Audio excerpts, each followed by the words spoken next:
Rules and procedures that will follow for tonight's meeting. Good evening, and welcome to tonight's meeting of the Town of Babylon Zoning Board of Appeals. The following is the procedure that will be followed tonight. The matters will be called in the order they appear on the calendar, with adjourned matters being called at the end of the regularly scheduled matters. Matters cannot be heard prior to their published scheduled time. When your matter is called, please submit the affidavit of posting to the secretary and proceed to the podium and give your name and address. The chairperson will then swear you in and read into the record information we have from your application, comments from various town departments, and any correspondence received on your application. The chairperson will then ask you to make whatever presentation you wish to make to the board. After you have made your presentation, the board will ask whatever questions the board deems appropriate, and then we will ask for comments from the public.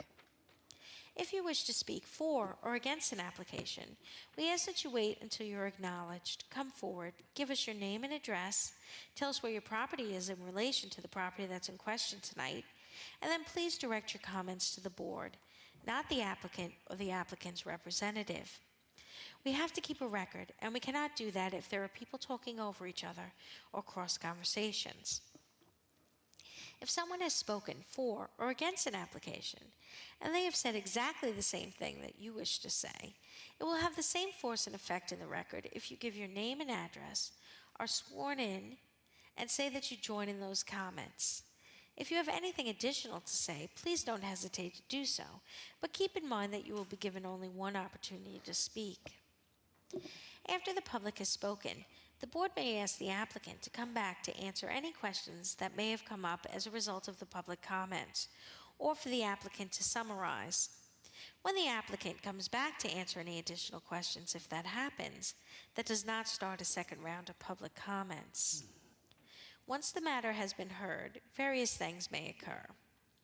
The board may decide the application immediately. It may reserve decision. If the board reserves decision, that does not mean the matter is approved or denied. It just means that the board needs more time to decide, may want to go out and look at the site again, or might want to review the documents and testimony further before making a decision. In either event, the applicant will receive the board's decision in writing shortly after the board makes its decision. If the application is approved, that does not mean that you can then go ahead and start construction or whatever it is that you requested from the board. You will have to wait for the building permit to be obtained from the building department before your go-ahead. On some occasions, the matter may be continued for another night. If it is continued, in most cases it will be for the submission of documents, a new survey, new plans, or something of that nature. If that's the case, no one needs to come back on the new date. The documents will be submitted and no further testimony will be taken. On rare occasions, a matter may be continued for future testimony. If that's the case, then people would have to come back to testify. If matters are adjourned at an open meeting on the scheduled date of hearing, no further notice need be given unless specifically required by the board on the date the adjournment is granted. 3 rules that may affect your ability to proceed tonight. 1. If the sign was not posted for 10 days, we cannot hold the hearing tonight. 2. If you commence this proceeding while you own the property, but no longer own the property, and you are here now to continue with the application, you will need either the written consent of the new owner or the new owner to be present for the hearing. This situation could come about if you sold your house or building, money was held in escrow at closing for a certificate of occupancy or permit, and you're here tonight to clear that up. Lastly, if your application is a commercial application, and it's other than a renewal, and there is more than one tenant in the building, then you need your landlord to be here. Is there any applicant that has any difficulty with those situations and would need an adjournment tonight? Would anyone need an adjournment? Please rise and join the board in the Pledge of Allegiance. Allegiance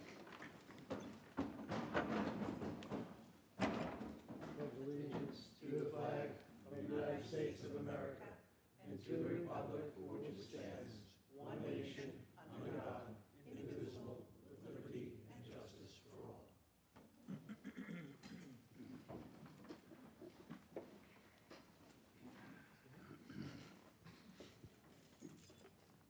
First application is application 24172 of Kavana Gray, Lorenzo Gray, Beryl Gray, and Colleen Beverly, property located in Amityville.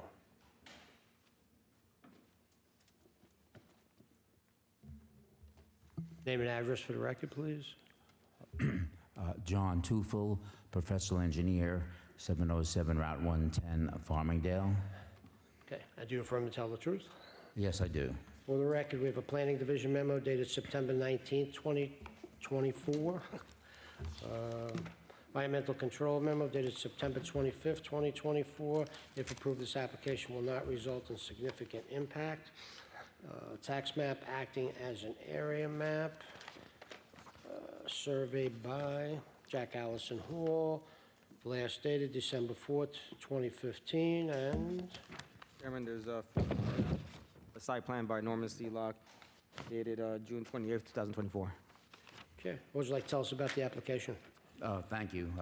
Good evening, Mr. Chairman, members of the board. I'm here tonight with the property owner, Kavona Gray, is sitting right there, of 69 Coolidge Avenue, Amityville, who is seeking front yard, side yard, and total building area relief to construct a second-story addition directly above the existing dwelling and a roofed-over front porch, which extends only 5.6 feet past the existing front of the house. The zone is Residence B, where a 30-foot front yard setback is required, and we are requesting 23.9 feet to the proposed roofed-over front porch, which is similar to the roofed-over front porches which currently exist at 39, 41, and 77 Coolidge Avenue, which are within 3 houses of Ms. Gray's residence on the same side of the street. We believe this roofed-over front porch will enhance the appearance of the front of the house. We're also requesting to maintain the existing west side yard of 10 feet, where 12 feet is required, and to maintain the existing total side yards of 23.8 feet, where 30 feet is required. This is mainly to accommodate the proposed second-story addition, which, as we mentioned before, is directly over the existing one-story house. There are many two-story homes in the area. Finally, we're also requesting a total building area of 20.3%, where 20% is required, for the maximum of 20%. We would like the 20.3. We'd like to suggest that the 0.3% overage is quite small. Ms. Gray has resided in the house with her mom and daughter for 26 years, really loves the area, and respectfully requests this relief to construct this project. This completes our case. If the board has any questions or comments, we'd be happy to answer them. Thank you. Turn the hearing over to Mr. Parodi. Good evening, how you doing? Hi, thank you. Just a few questions. You actually answered a few of them already. Now, the house is just going straight up, correct? That's right, yep. Right, we're not going past the existing house below, Okay. right? The front porch, do you feel that the proposed porch is in character with the neighborhood? Yes, because as I said, that within 3 houses on each side, there's 3 other houses that have the front porch like that. So yes, I believe it is in keeping with the character, definitely. Now, I also noticed you're applying for accessory apartment permit, correct? I'm sorry? You applied for an accessory apartment permit? Yes, that is true. What are your plans for the accessory apartment? I'm not sure exactly who would be living in there. Right now, I know she lives there with her mom and daughter, so I guess the mom would live in one, and then herself and her daughter would live probably upstairs, I think. Do you have any plans to ever put a kitchen in on the second floor? Yes, yeah, for the accessory apartment would have a kitchen, yes. So would you agree to one of the conditions that if you put a kitchen on the second floor, that you should maintain the accessory apartment permit? Absolutely, yes, Okay. sure. With the front porch, do you agree to a condition that it not be enclosed? Yeah, I think that's no problem. Right, she would never enclose it. Okay. Now, also, just to confirm, on the basement, you're gonna get rid of all the interior walls and 3-piece bathroom, correct, as per plans? Yes, that's gonna all be demolished, it's not in good condition. So she's going to demolish that and then just make it a, it's like basically a storage area. And if she decides to finish it in the future, which she might, she'll file for a permit, for a finished basement. No problem. Would you agree that the basement be open and undivided space? Or Yes, condition? yes, absolutely. And I don't have any further questions.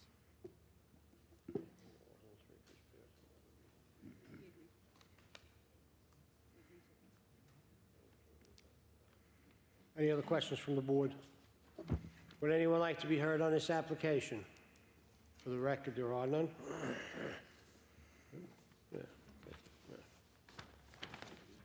Mr. Chairman, I make a motion to approve application 24-172 with all 4 conditions mentioned earlier Second. on the plan memo. Second. All in favor? Aye. Okay, good luck. Thank you. Thank you very much. Thank you. Next application is application 24170 of Neba Padilla Hernandez and Diego B. Villator, property located in West Babylon. Good evening. Name and address for the record. Kelly Bennett, 1257 Udall Road, Bayshore, New York, 11706. Okay, do you affirm to tell the truth? Yes, I do. For the record, we have a planning division memo dated September 19th, 2024. Environmental control memo dated September 25th, 2024. If approved, this application will not result in significant impacts. A tax map acting as an area map, a survey by Barry Farr dated November 22nd, 2023, and Chairman, there's 11 photographs in the site plan by Emmanuel K. 10 Addy, dated September 17th, 2024.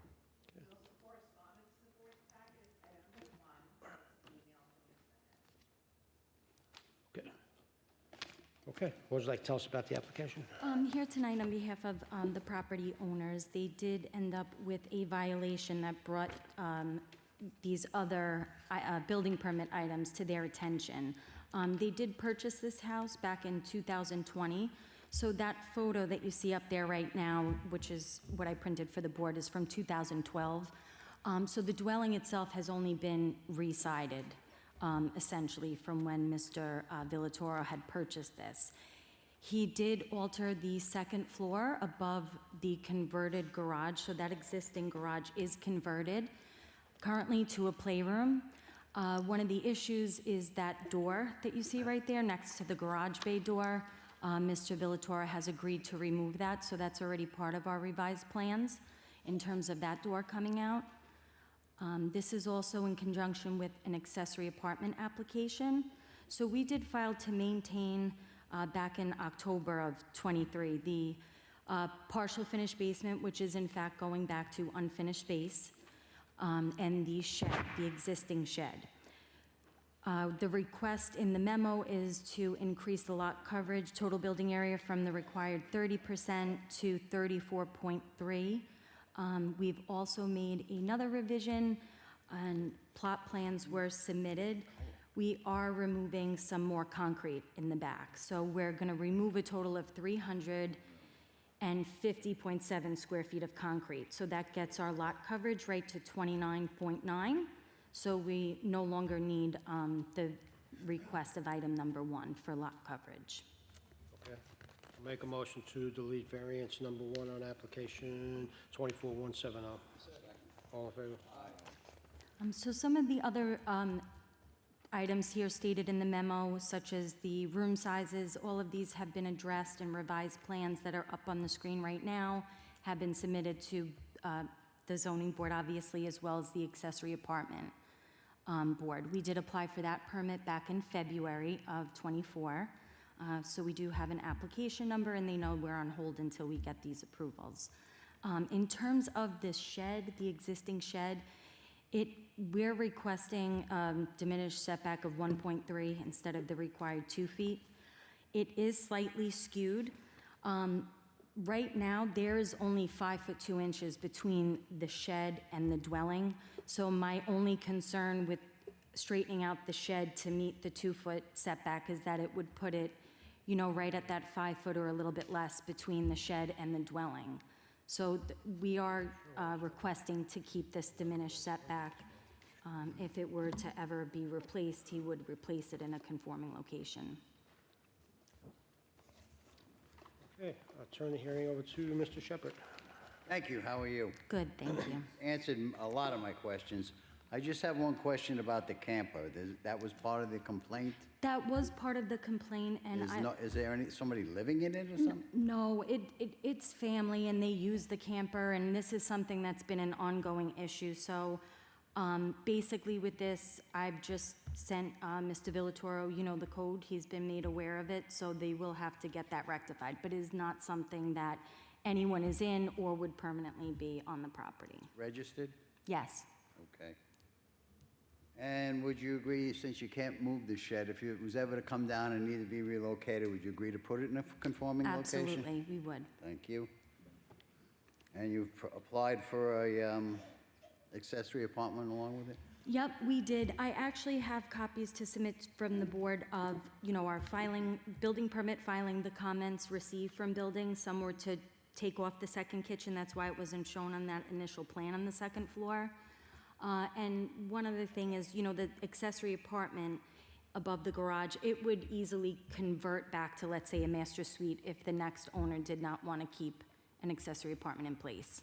Am I understanding right that the second kitchen has been removed from the second floor? No, the second kitchen is existing. We received It's on the comments second to, floor. yes, to remove it. So that second kitchen for the accessory apartment is in that second floor area above the garage. And it's staying there? Yes, And is the playroom, the garage conversion, is that part of the apartment? that is. It is. That's part of the apartment. Actually, you know what? Wait, Ms. Shepherd, I'm sorry. Let me just refresh and look at this. It's been quite a while, and I have a copy of the accessory apartment plans for the board as well. No, so it is just the second floor. It's the tenant area. So it's that second floor, and it's 423.9 square feet. We're not showing this on the first floor. Let's see.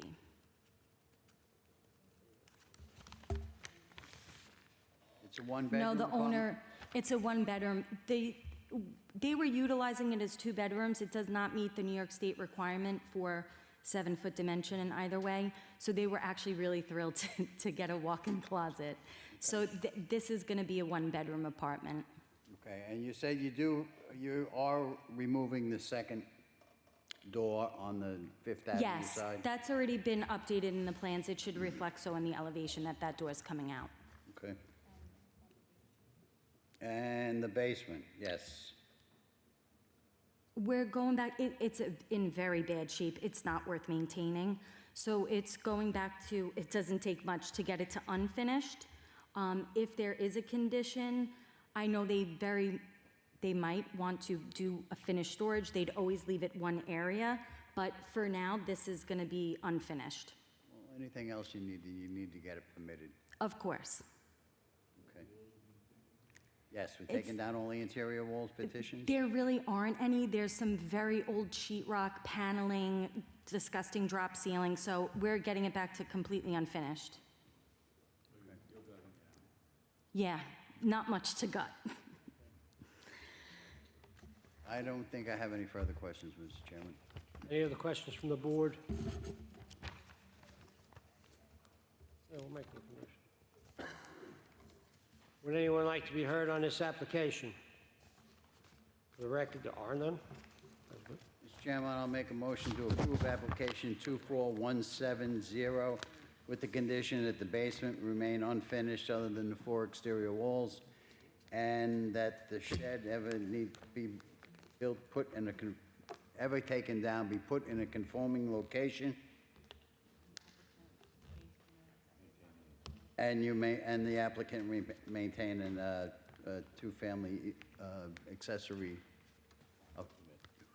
excuse me. It is a tough one. Yeah, I'm getting a lot in here, ain't As amended. I? As amended, there we go. Covers it all. Little help, you know?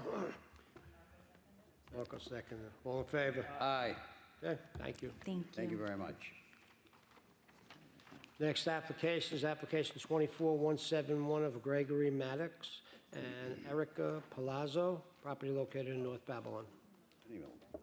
Good evening, Gregory Maddox, 75 Miller Avenue, North Babylon, New York, 11703. Okay, do you affirm to tell the truth? Yes, sir. For the record, we have a Planning Division memo dated September 19, 2024, Environmental Control memo dated September 25, 2024. If approved, this application will not result in significant impact. Suffolk County Planning memo dated September 23, 2024, local determination may take no position for or against. A survey by Michael Minto dated September 12, 2023, tax map acting as an area map. And Chairman, there's 15 photographs. what would you like to tell us about the application? I'm looking for permission to diminish the total side yard from 30 feet to 27.73 feet for 2 egress window wells that are in place. Looking for permission to legally maintain a finished basement with those window wells. The ones in question are on the left side. Okay. Turn the hearing over to Ms. McCullough. All right, so what is your intention for the finished basement? We were looking to just move past the variance, get everything finished. Other than that, just maintain it. Maintain it, So- but what's down there? What are the rooms for? What are we doing? Sorry, for right now, it's the one, if you look across the laundry room, it's there's a storage area. We just use that. It's finished. Well, not finished, sorry. That one's unfinished, fully for storage. The other one is for playroom that we were using for my daughter downstairs. We were looking to put a slop sink in as well. That was part of the original planning application. Okay, so we're fine with all of that. We just have a problem with the three-piece bathroom. Because with the rooms being separated along with the three-piece bathroom, lends itself to be rented out or an accessory apartment or something like that. Do you agree to make it a two-piece bathroom? So we were honestly looking to, we ended up splitting. So we are looking to end up selling the property. So it's just, we just want to keep everything as is. We're not interested. It was never an apartment at any time. It was never intended to even be as such. It's just the way the layout was. So we're just trying to clean everything up, get everything done as soon as possible, and just trying to move on. Yeah, but while you guys are in possession of the property, unfortunately, you can't sell it as is because the three-piece bathroom with the egress windows, with the rooms down in the finished basement, lends itself to, as I said, an accessory apartment or legal apartment, and selling it would help the next person possibly. So we would need you guys to make it a two-piece bathroom, Okay, okay? thank you. Thank you. Any other questions from the board? Would anyone like to be heard on this application? For the record, there are none. I can't get around it. All right, I make a motion to approve application 24-171 with the condition that there be a two-piece bathroom permitted in the basement only. All in favor? Aye. Okay, good luck. Thank you.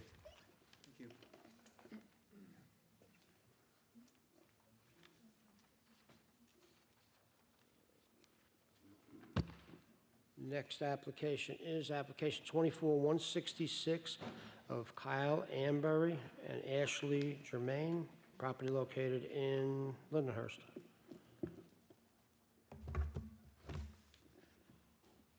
Name and address for the record. Jean Stevens, 124 Haley Drive, Santa Mauritius, New York, 11934. And you affirm to tell the truth? Yes, I do.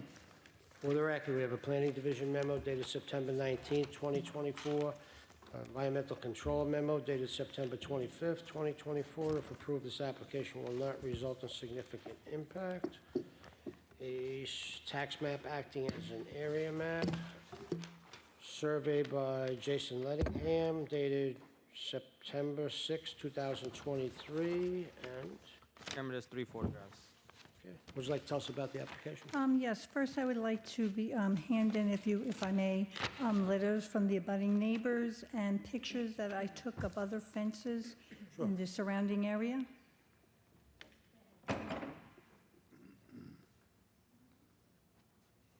Colors, defense.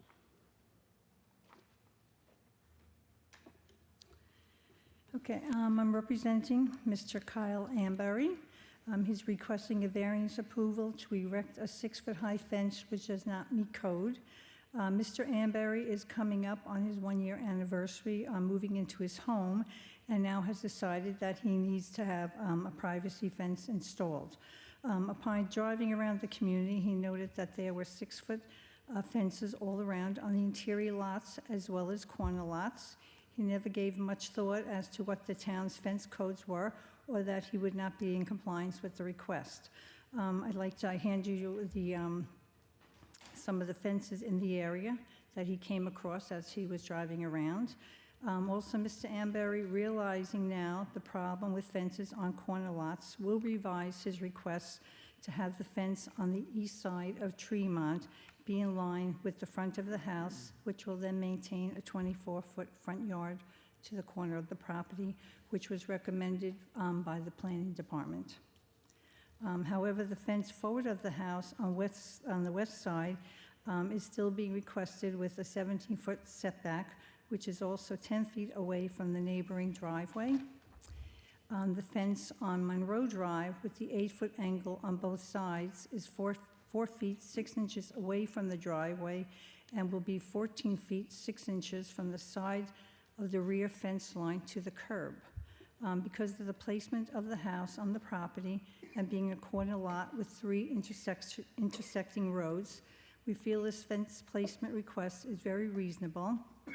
It will not impact or inconvenience the neighbors in any way. Mr. Amberry spoke to all his surrounding neighbors above, and also got consent letters from all of them, and the abutting neighbors, as well as a neighbor across the street, who were more than willing and happy to help him out with this.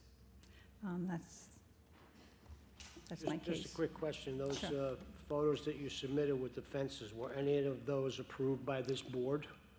Nope, they were not. They were not approved. Only one was on 39 Monroe. I did do some foils with the building department, and they all came back with no permits. Okay. Whereas Mr. Amberry was courteous enough to speak to his neighbors to discuss it, and they all had no problems with it, especially the gentleman over on Monroe, who's got his driveway right next to the fence. Turn the hearing over to Mr. Rigny. How are you? So, like Mr. Chairman said, you don't know if those were approved by this board, right? No. Okay. No, I did do foils on most of them, and there was nothing except for the one at 39 Monroe. Now, that 4-foot fence has been there since 2007. What's the reason for the change? Well, he's a new homeowner. As you can see, he's got the 2 intersecting roads, Tremont and Monroe, and right across the street from him as well is the continuation of Monroe, which is a 3rd intersecting street. It's a lot of traffic. His property, basically, the front yard is like 3,200 square feet, and all he has basically for his privacy and for entertaining, and he's a newly married man, and he's planning on having children, and they would like to be able to someday maybe put a pool up or swing sets, and there's really only the 2 side yards that are doable, because he has, On a corner lot. right, it's difficult. He wasn't aware of all the rules and regulations and requirements in all townships for corner lots, front yards, side front yards. So basically, all he's working with is the 2 side yards. Like I said, we're willing to bring the fence back over on Monroe, but the one over on Tremont, the front yard pushing out there, it's still maintaining 17 feet to where we're asking the fence to start in the front yard. And it's kind of like set back and really isn't intrusive and really, you know, not sticking out there as far as some of the other fences, the pictures I've showed you that are like, you know, crazy, blocking driveways, you know, not angling. I'm fine with the Tremont side looking at the house to, I guess that would be the west side. Right. if he goes straight across to his neighbor's existing 6-foot fence, is he gonna connect to that post? That's fine. It's the Monroe side that he would have to bring in more. A little more off the property line, shrink his side yard for visibility reasons. Did you see the planning memo? Yes, I did. So you see that planning has an issue with that. Right, but like I said, we are angling the fence at an 8-foot setback on each side. There is 6 feet 6 inches from the fence now to the curb, plus we're angling it back 8 feet, so that's 14 feet 6 inches for clear sight to be able to pull out the driveway. And the neighbor there also said he doesn't have a problem with it. And we did, like I said, I do have a consent letter from him. Yeah, that's the main issue. You just want to be good neighbors and not have an issue if that person sells the house. Now the person that purchased it has an issue with the visibility. We're just trying to keep it in order, because then it sets a precedence also. Well, but I think the board was, the planning board was asking if to be moved in 5 feet. No, That's a, I understand. huh? I understand what you're saying. Excuse me? I understand what you're saying. Yeah, so that's a lot to be bringing in a fence 5 feet when we're already giving up, 8 feet on each corner angle. Like I said, we're willing to bring the fence back and not be asking for it, in front of the house over by the Tremont Monroe side, and just coming and keeping it. We just would like a little bit more on the west side. This, on the side, what's The this? west side. No, is that the west side? It's the east side, western side. east side, yeah. That's the east side. So that fence, you want to come out, looks like 15 feet from the... Yes. From the Correct. house out and then square it off? Yes, It's, which will be a 17-foot setback still, and we're 10 feet away from the neighbor's driveway. character with the neighborhood. Yeah, that's not in character with anything that we've seen, really, is what it boils down to. Going straight across from the house to the other side makes, that's what you would see and most people would No. have. Well, that's what I'm saying, that's why we're asking for it to be bumped out a little bit more there, because there's really, all we're dealing with is 2 side yards for usage of his property. He's got more front yard that's not usable than he does side yard and rear yards. And like I said, because it's over in the corner there, it's really not as noticeable. Plus, he also has the stop sign there and a road that's coming out in front of his house, so he's open there to the whole public with everything going on with these picket fences that he's got. I'm going to hold this one, Mr. Chairman. All right, any other questions from the board? Would anyone like to be heard on this application? For the record, there are none. We're going to close the hearing, reserve decision. You get the decision in the mail. Okay? Okay, All right, thanks for coming down. thank you so much. Honestly, I don't like that one. Oops, not that far. Where are we? Next application is application 24-168 of Ascot Container Corp., property located in West Babylon.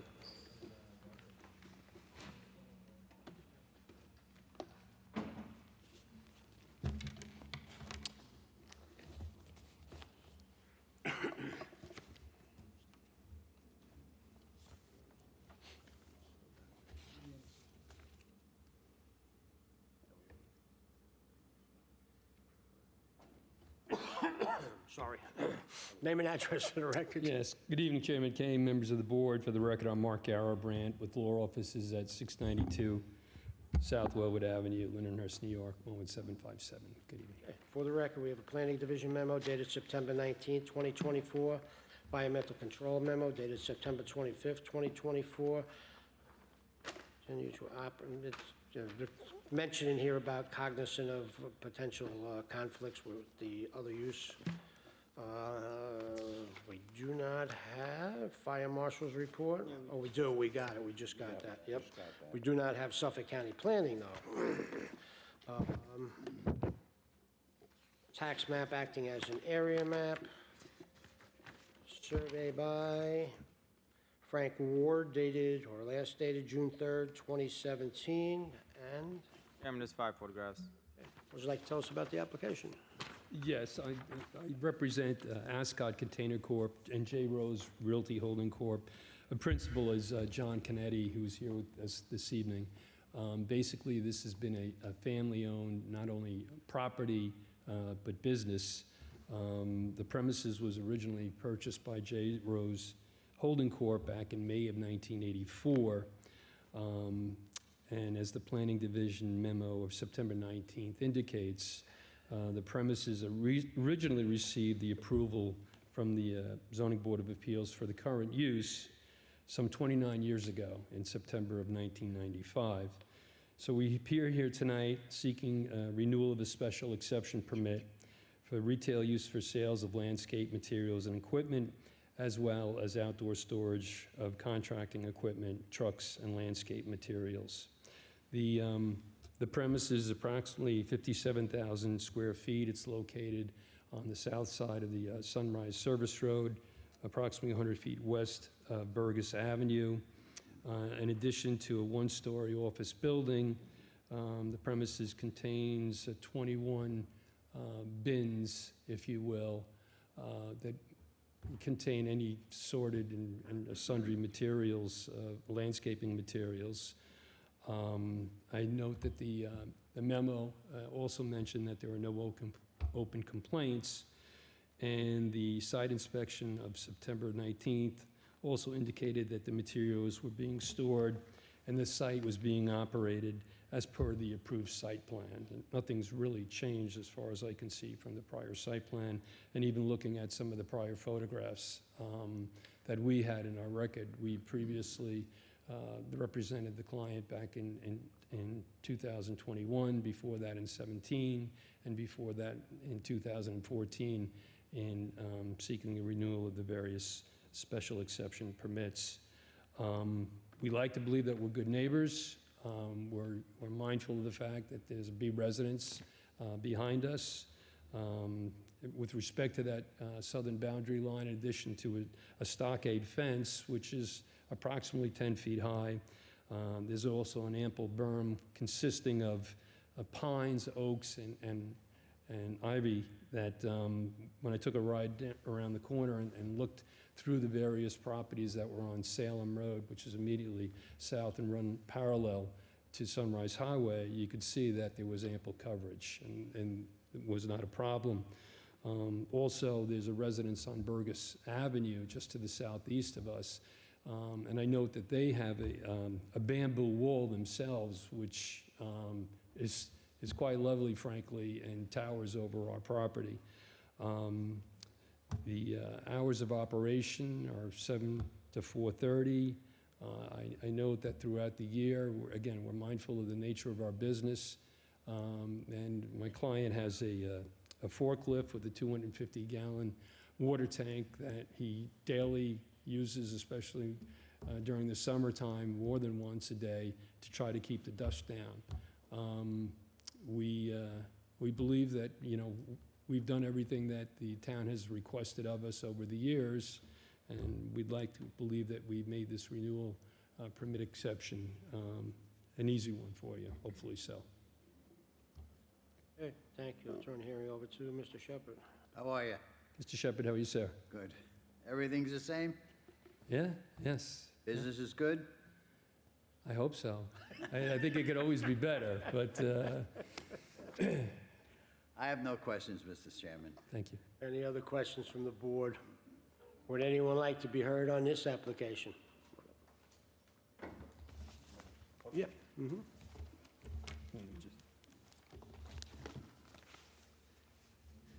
Name and address for the record, please.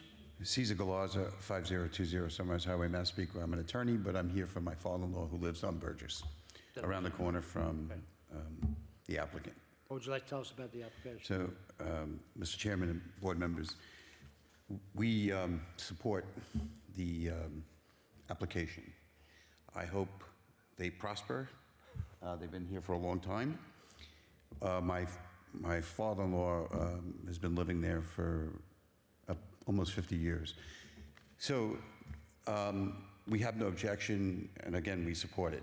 I guess the only question we had, is my father-in-law had actually, was, so Burgess is, I guess, to the east of applicant's location, and there's a building on the corner of Burgess, southwest corner of Burgess and Sunrise Highway. So would this if the application is granted, would the applicant have to amend his permit if he was to expand? And I know there's no indication after speaking with him that he would planned on expanding. But I guess my only concern, from my father-in-law's concern, is that if he did expand, would that be included in this permit? No, he'd have to come back. Okay, great. Then we wish him well. Thank you. Thank you. And just for the record, I was there over the weekend. I spoke to one of the parties, and I was very confident that if we had any concerns, they would address They it. would address it for Yeah. you. Very Thank good. you. Thank you. Would anyone else like to be heard on this application? For the record, there are none. Yeah, I'm sorry, yeah. Yeah, we got to hold it, okay.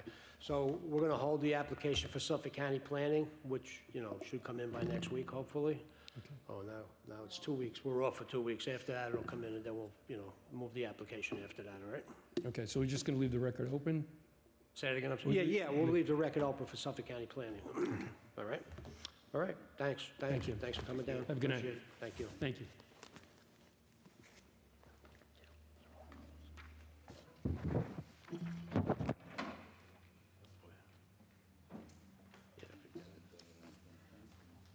Yeah, this must be the one.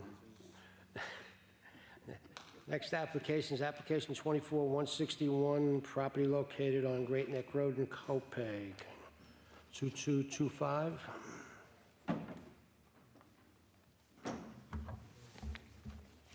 Yes. Good evening, Mr. Chairman, members of the board. Appearing on behalf of the applicant, Eugene L. D. Nicola, 200 Railroad Avenue, Saybrook, New York. At this time, I would like to submit the affidavits of posting and mailing. For the record, we have a Planning Division memo dated September 4, 2024. Environmental Control memo dated September 11, 2024. If approved, this application will not result in significant impact. Fire Marshal's report dated August 28, 2024 has no objections. And we would also need Suffolk County Planning on this application. We have a survey by Vincent Tanico, last dated May 3rd, 2024. Tax map acting as an area map, and... Chairman, there's 5 photographs. Okay.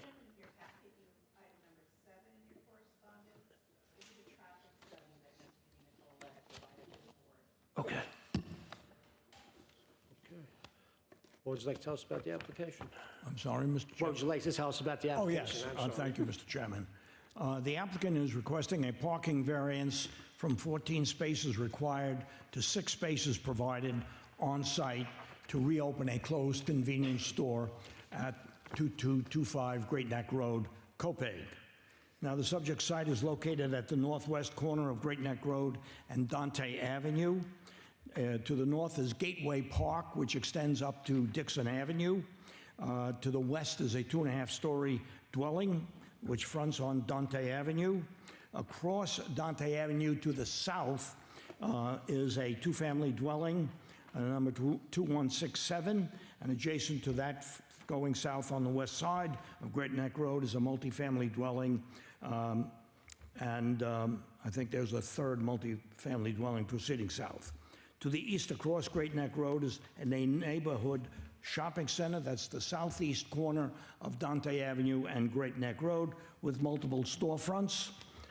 Directly across from the subject site is a 2-story dwelling structure which had, at the time of my inspection, had some small trucks parked on the north side of the dwelling.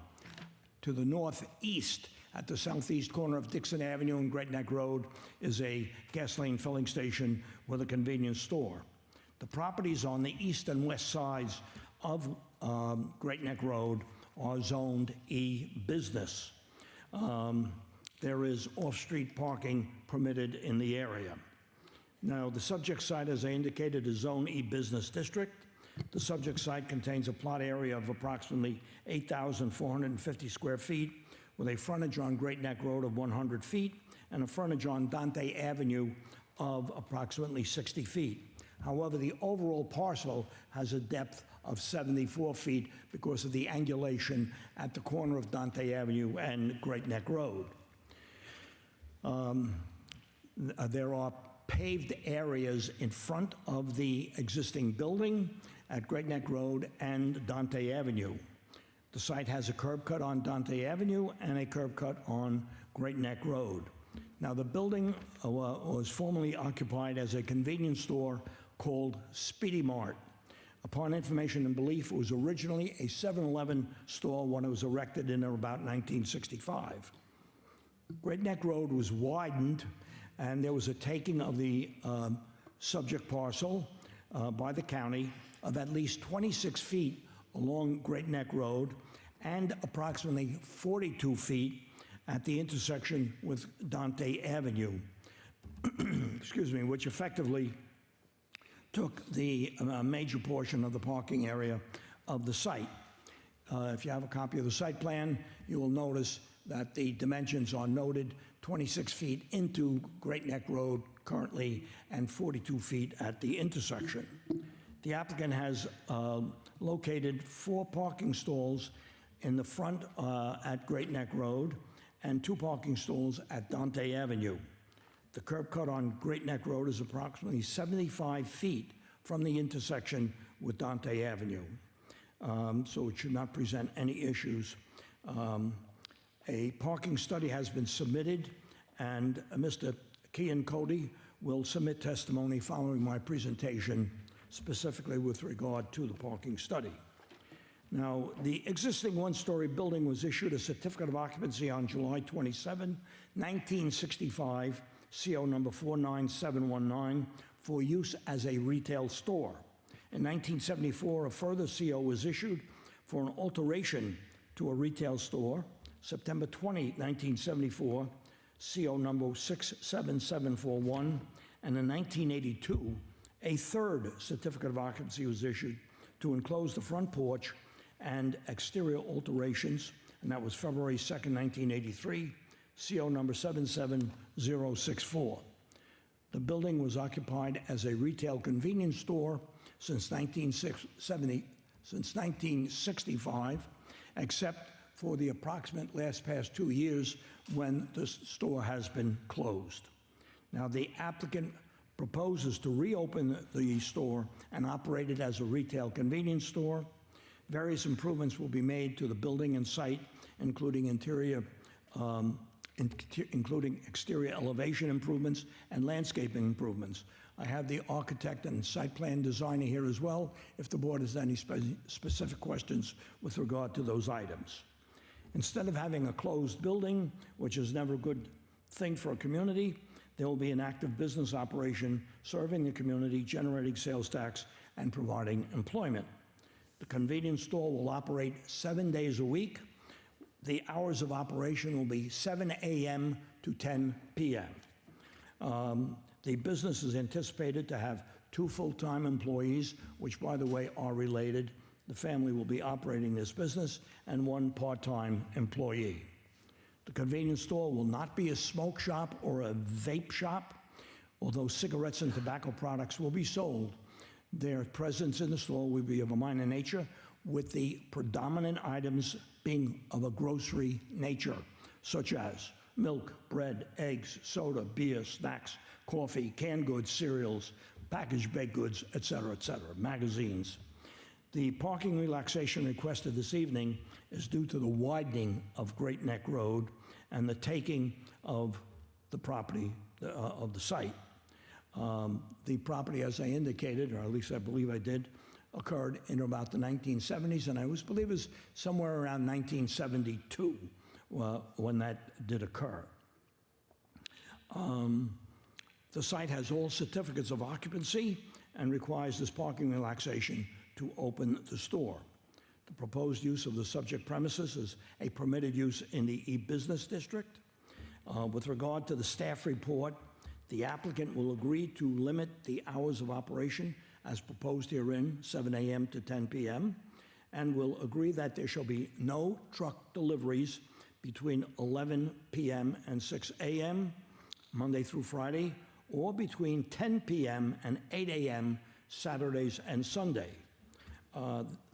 With regard to these hours, it will apply to garbage pickup as well, because if you'll notice on the site plan, the dumpster is at the southwest corner, if I'm in the right direction, southwest corner of the site, adjacent to the dwelling fronting on Dante Avenue.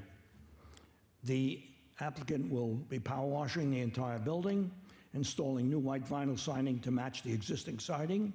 The applicant will remove the existing roll-up gates and install new exterior lights. As I indicated, landscaping will also be installed. The variance, if approved, will not produce an undesirable change in the character of the neighborhood or in any detriment to nearby properties. Subject premises, as I indicated, are located in the E-Business District.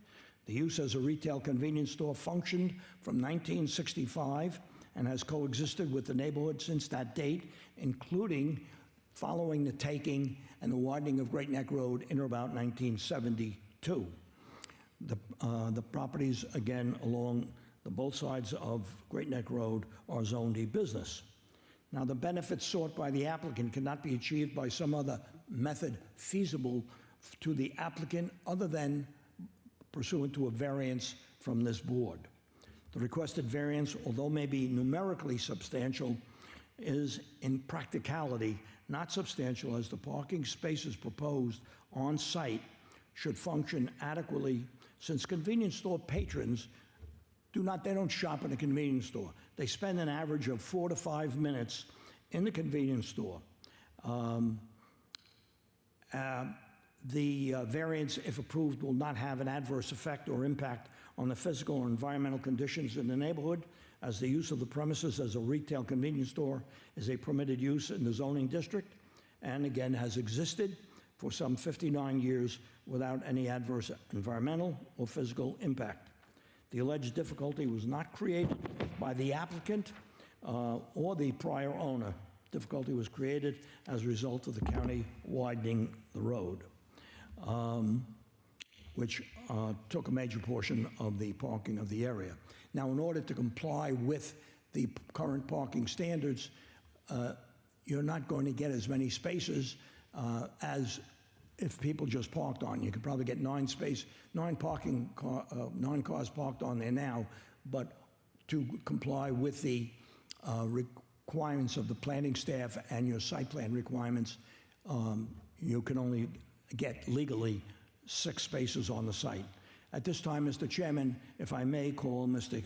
Kean Cody to submit some testimony with regard to the parking traffic study, if I may.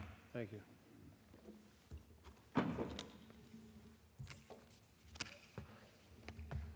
Name and address for the record, please. Kean Cody with R&M Engineering. Our office is at 50 Elm Street in Huntington, New York. Before I begin, I'd like to hand up additional copies of the traffic report if there aren't enough, and I have copies of my resume. All right. I'd like to submit Mr. Cody's qualifications, if I may, and to qualify him as an expert. Sure. Thank you, Mr. Chairman.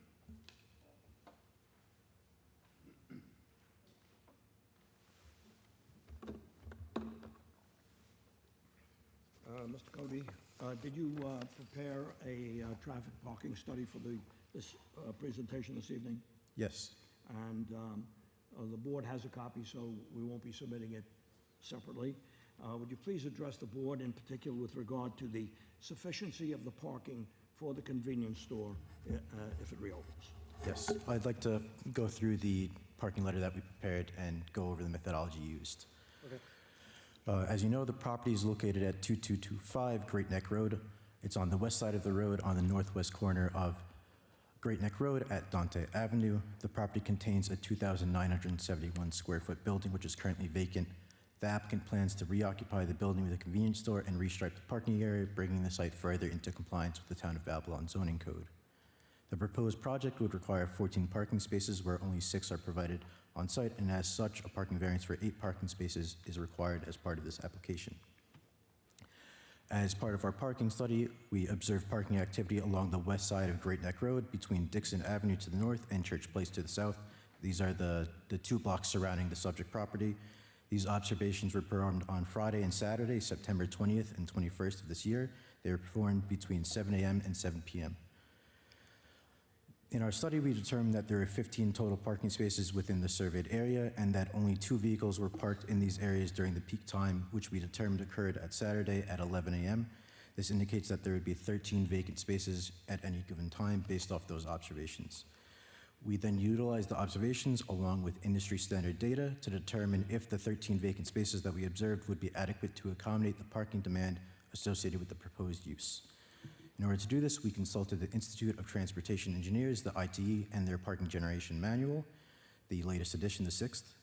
The ITE is an organization which collates traffic data and parking data, and it is collected by various groups and individuals throughout the country, and they develop rates for both traffic and parking for different land use codes.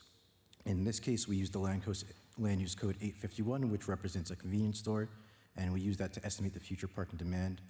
In this case, the ITE only had data for Fridays, which we then applied to both the Friday and the Saturday to provide the analysis. Based off the ITE, a convenience store would be expected to generate 3.17 parked vehicles for every 1,000 square feet of gross floor area. As the building is just under 3,000 square feet, we would expect the proposed use to generate on average 10 vehicles parked during the peak period. As I had mentioned, there are going to be 6 parking spaces proposed on site, which leaves 4 parked vehicles which need to be accommodated elsewhere. Based off our observations along solely the west side of Great Neck Road, there would be at least 13 vacant spaces. As such, because that 13 vacant spaces exceeds the 4 vehicles that we would expect to be parked off-site, we believe there would be adequate parking space within the surrounding area and on-site. Lastly, I'd just like to quickly touch upon the history of the site. As it was noted in the planning memo, this site has previously been occupied by convenience store use multiple times. It's not an unusual use for this property. In addition, the memo also indicated that the road has been widened in the 70s, and a portion of the property was seized by the county to widen Great Neck Road, which significantly reduced the amount of parking area available in space. I believe the lot is just under 9,000 square feet, where in this zoning district, 10,000 square feet is the minimum. So we are already working with an undersized lot. It's just a very difficult thing to first comply with the 9 by 19 parking spaces with the 24-foot drive aisles while still providing the parking based off the zoning code. Basically, the 6 parking spaces on the site are what can fit on the site based off the land available. I'm sure I'm available for any questions, but we believe the parking on the site and in the surrounding area is adequate. Thank you. Thank you. Any questions? I think we're good, thank you.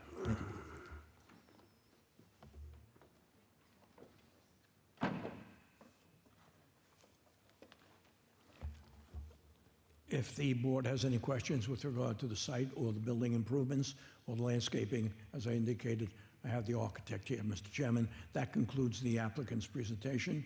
I respectfully request that the application be approved. Thank you. Turn the hearing over to Mr. Delavecchia. Good evening. Is this the same owner that was previously occupying the building before it was vacated? No, this will be a new owner who acquired title to the property in November of 2023, if I'm not correct. Okay. It will be, it won't have the same name either. It's going to be the Copay Convenience Store. Gotcha. And how many employees? 2? We anticipate 2 full-time and one part-time. Okay. Will they be carpooling? Well, yes, the 2 full-timers, yes, they're related. Yeah. Because if you have Like- 2 at the like same married time, or something. that would only leave you with 4 parking spaces. I'm sorry, sir. If you had 2 employees at the same time not carpooling, that would leave you with 4. No, these 2 employees, they're actually the owners, and they'll be running the store. Okay. And you would also agree to no deliveries Monday through Sunday between the hours of 10 p.m. and 6 a.m.? Oh, yes, absolutely. I think I indicated my presentation. Okay. No, 10 PM and 8 AM, I'm sorry. That's Saturday and Sunday. Oh, Monday through Sunday, Oh, you wanted to make it Monday through, correct. let's see, 10 PM. So no, what you're saying is you're picking up an hour from when we close, which would be the time we close. So you're saying Monday through Friday, 10 PM, Monday through Sunday, 10 PM to 8 AM, no deliveries. no deliveries, but we can open 7 to 10 though. Yes. Yeah, that's not a problem. Okay. And I have no further questions, Mr. Chairman. Any other questions from the board? Would anyone like to be heard on this application?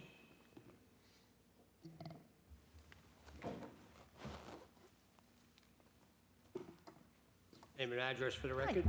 Susan Giarusso, 395 Grant Avenue, Copic. You affirm to tell the truth. The whole truth and nothing but it. What'd you like to tell us? Well, the traffic pattern, I give you a lot of credit for the survey, but if you drive down from Dixon to Marconi, it takes a good 10 to 15 minutes, depending on what time of the day you're going. I live in Copic. It takes me at least 10 minutes to get up Great Neck Road to Dixon. You're allowing the 6 parking spots as you addressed. The employees are going to take at least 1, if not 2. People are going to be parking out on Great Neck Road or on the residential street. That's not right. The deliveries are going to be parked out on Great Neck Road or on Dante, on the residential street. That's not right either, because then you're going to be blocking more traffic. That's already a busy intersection. I can't even tell you how many accidents come from Dixon onto Great Neck. My husband's one of the fire chiefs. I hear the ambulance go all the time. You approve it, there's going to be more accidents there. There's not enough parking there to sustain the business. Thank you. Thank you. Would anyone else like to be heard on this application? I'm sorry, I walk slow. How you doing? My name is, I'm sorry. I'm sorry. Name and address for the record. My name is Joseph Gargiulo. I live at 63 East Hollywood Avenue, Lyndhurst. I'm on the Board of Chambers in Linton, Copic. We're trying to fix Copic up. Now, he's talking about 4 parking spaces, 6 parking spaces, I'm sorry. You got 2 employees, and now it's going to be 1 handicap. Now you got 3 spots open. He didn't say nothing about a handicap spot. One of those has to be a handicap. Yeah, so there's already 3 spaces taken. The place is so congested, there's no parking, and we do, you know, we have Gateway Park over there, you know, we have trouble parking as it is sometimes. And I'm not saying nothing bad about Copic. I lived there 55 years. That building was never touched.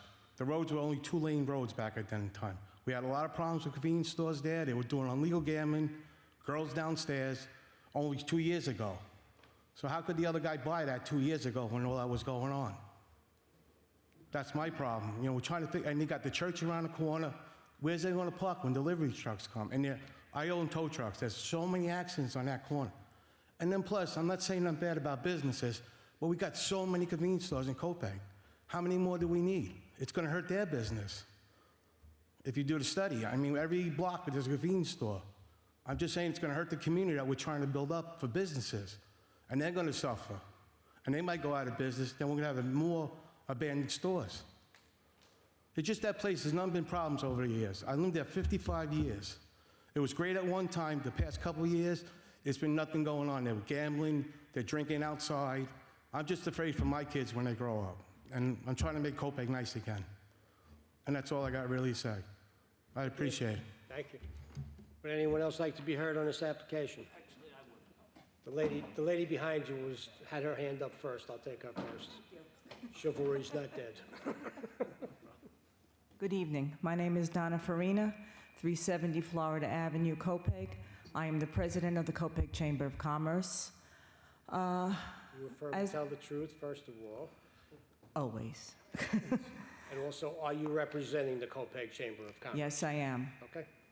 I'm just going to back up what they said about the parking situation. I've seen it myself. I work at Blizzard Fence, which is on Great Neck Road, and we get a ton of deliveries over there, box trucks, tractor trailers, the garbage. It's just chaos, and just have them limited over there with parking spaces, I think it's just going to be a mess. And now you're going to go into the residential areas, and I really don't think it's going to be a good thing. As I said, I'm all for the businesses. Matter of fact, last year I walked into that Speedy Mart. It was empty. We were decorating our trees at Gateway, and somebody was in there, and they ripped out the whole thing.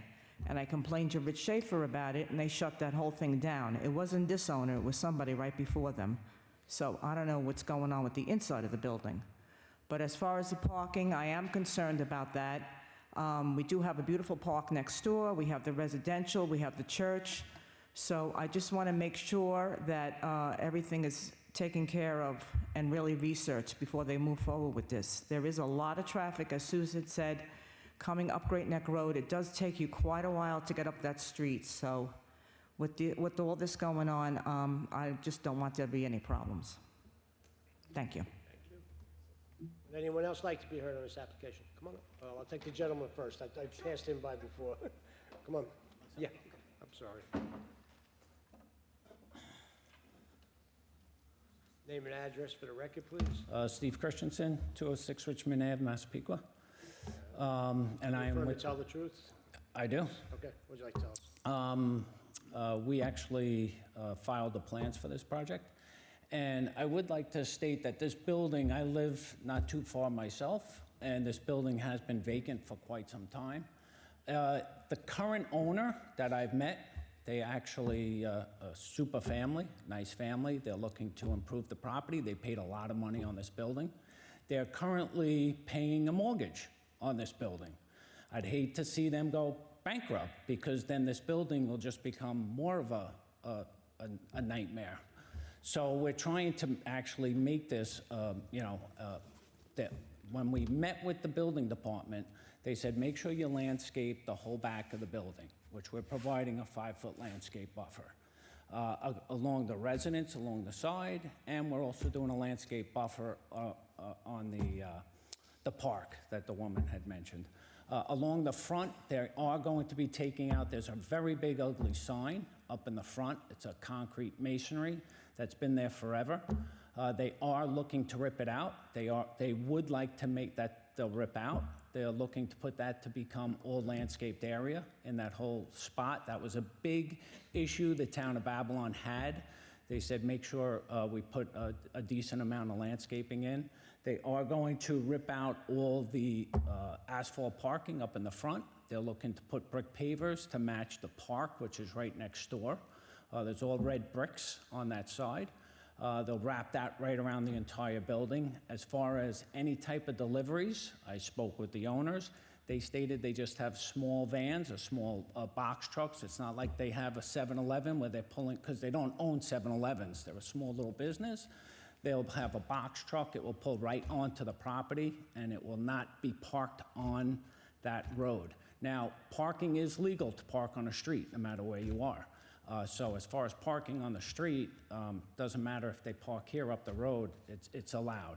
The owners did state there are two family members that work in the store that they will be carpooling. They do own other businesses, and they have similar situations, same amount of parking, and they family commute together. So as far as the building itself goes, this building has looked terrible for a long time.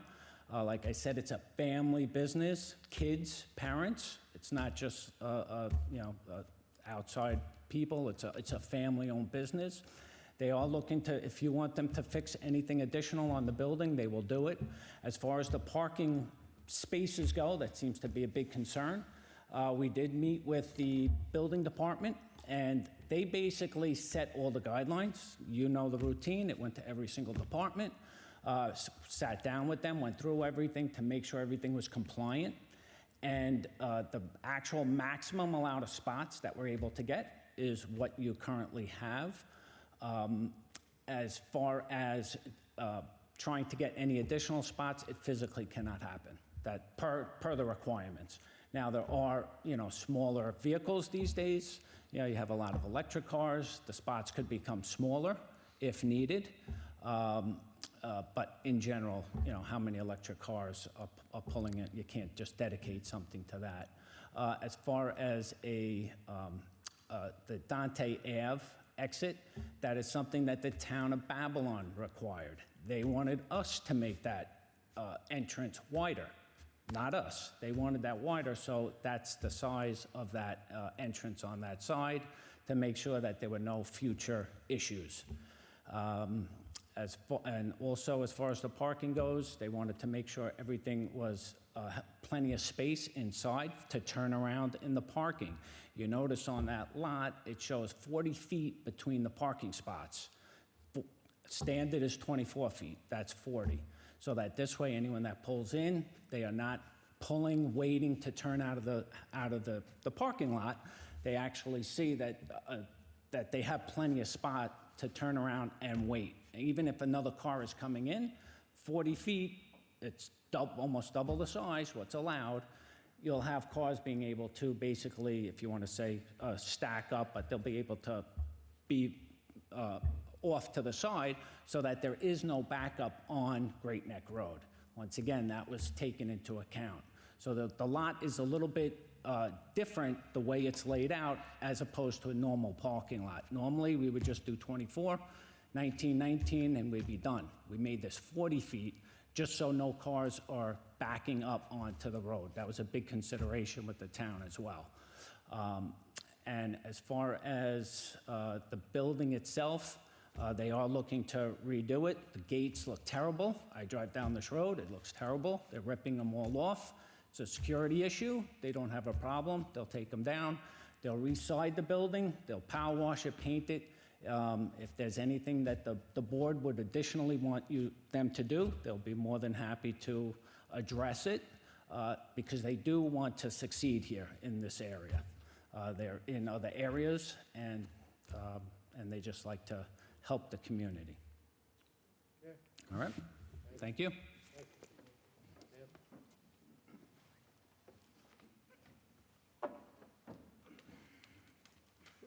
Sorry. Name and address for the record. Christine Jansen, 132 Woodrow Parkway, West Babylon. Confirm and tell the truth. I do. I just wanted to confirm with Donna Farina, who I am one of the board of directors for the Copake Chamber of Commerce. So I sit on the board, and I've been very active within the community in the past 2 years. Again, just coming up to, they asked before, just to confirm and support everything that Donna Farina had said regarding our opinion from the chamber. As we are an organization to support businesses, that's what we do as a chamber. This one definitely, with the parking situation, makes us nervous regarding our town. So again, that was it. Thank you. Would anyone else like to be heard on this application? For the record, there are none.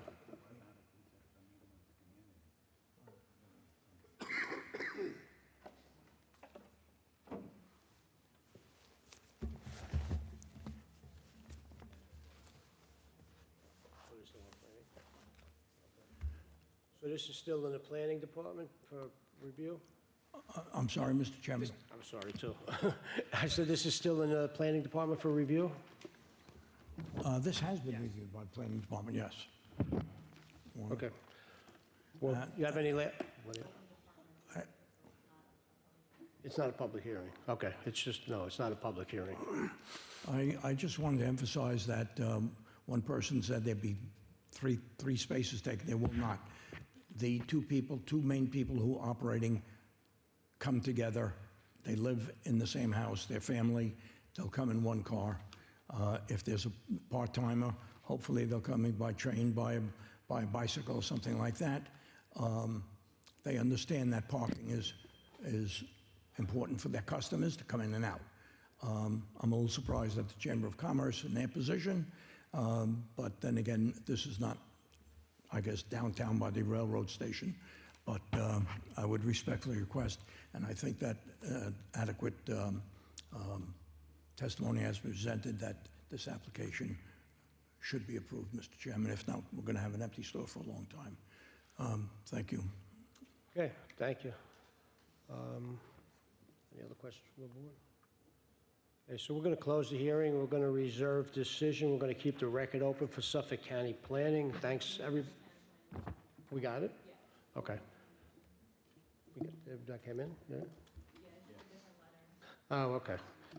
All right, so we won't keep the record open. We're just going to close the hearing and reserve decision.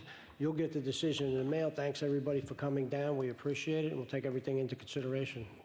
Mr. Chairman, you're keeping the record open only for the Suffolk County Planning Commission? No, the Suffolk County Planning actually came in, so we're not keeping the record open for anything. Okay, so then we're going to close the hearing. We're going to close the hearing. Thank you very much, Chairman, members of the board. Have a good evening, and thank you so much. Sorry, does the board want departmental comments? If the department's still making comments on it. That's a separate review from the planning department. Okay, they're two separate. That doesn't have anything with this. Okay. Thank you. How do we find out when a decision has been made?